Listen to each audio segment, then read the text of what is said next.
Écoutez, l'année 2023 qui a fini le 31 mars 2024, c'est une année qu'on peut dire, on a eu beaucoup de changements dans l'année, beaucoup de projets qui se sont consolidés, on a eu du développement aussi. C'est une année qui a apporté beaucoup de surprises. On a changé de directeur général. À l'automne, Mme Lelièvre est arrivée. Par la suite, on a eu des projets qui se sont consolidés. On sait qu'on a beaucoup de projets à l'association bénévole, ne serait-ce que pour les proches aidants, ITMAV, nos services réguliers de popote, de transport. Ma vie sur la côte, si je peux renchérir. Oui. Mon Dieu, le rajout de 2 nouveaux locaux pour évidemment servir le plus de clientèle possible. 2 personnes qui se rajoutent dans le projet ITMAV, qui est un travail de milieu. Maintenant, les bureaux principaux qui s'agrandissent également, le personnel, il y a eu un remaniement au niveau du personnel. Bref, ça résume un petit peu l'année 2023-2024, puis évidemment, nos projets vont se reconduire pour l'année 2024. Oui, allez-y. Non, bien, je te pourrais rajouter, je pense que c'est important de dire que toutes ces réalisations-là se font avec les partenaires parce que les organismes du milieu, les municipalités, tous les gens qui nous accompagnent puis qui nous supportent, dont la TV d'ici aussi, qui est un de nos partenaires importants. Puis je pense que la TV d'ici permet de rejoindre notre clientèle de personnes âgées.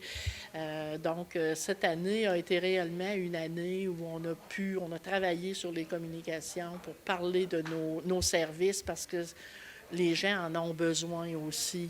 Donc, se faire connaître davantage, finalement, avec tout ce qui gravite autour de l'association par le biais de télécommunautaires, entre autres. Je prends le moment aussi pour parler justement de la télé d'ici.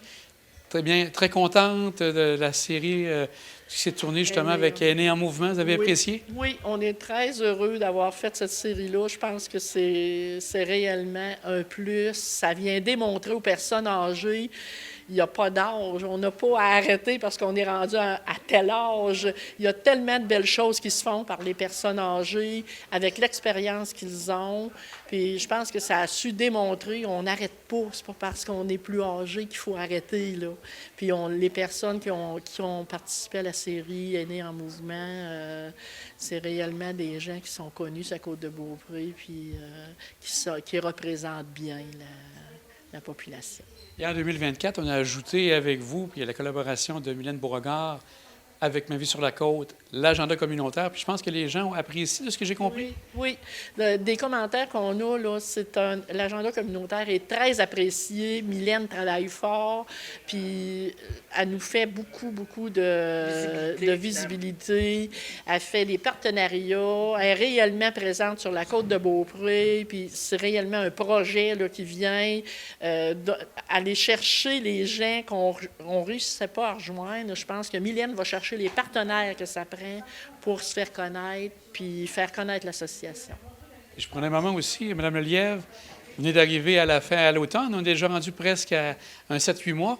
Ça se passe toujours bien pour vous ici dans le milieu? Bien, très bien. C'est comme si j'avais toujours travaillé pour eux, vraiment. Et la Côte de Beaupré, bien évidemment, je la connais de mieux en mieux, après 6 mois. Et puis, voilà, j'adore mon travail. Mesdames, on va vous souhaiter une belle Assemblée générale annuelle qui va se passer sous peu. Un grand merci à vous deux, puis encore une belle année qui s'en vient pour 2024. Merci à vous, merci à la TV communautaire aussi. Merci. Merci.